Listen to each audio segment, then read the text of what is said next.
ബഹിരാകാശ ഡോക്കിംഗ് വിജയകരമായി പൂർത്തിയാക്കിയ ലോകത്തിലെ നാലാമത്തെ രാജ്യമായി ഇന്ത്യ മാറിയെന്ന് ഇന്ത്യൻ ബഹിരാകാശ ഗവേഷണ സംഘടന വ്യാഴാഴ്ച അറിയിച്ചു.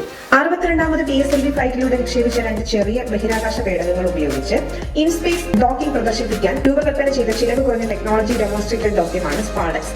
ചാന്ദ്രദൗത്യങ്ങൾ, സാമ്പിൾ റിട്ടേണുകൾ, ഭാരതീയ അന്തരീക്ഷ സ്റ്റേഷന്റെ വികസനം എന്നിവയുൾപ്പെടെ ഇന്ത്യയുടെ ഭാവി ബഹിരാകാശ അഭിലാഷങ്ങൾക്ക് ഈ ദൗത്യം നിർണായകമാണ്. ഇനി എന്താണ് സ്പേസ് ഡോക്കിംഗ് എന്നല്ലേ?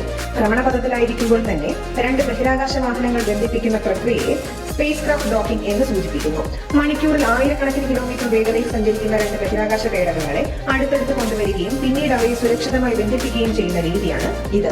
ഈ വീഡിയോ നിങ്ങൾക്ക് യൂസ്ഫുൾ ആയി തോന്നുന്നുവെങ്കിൽ പ്ലീസ് സബ്സ്ക്രൈബ്.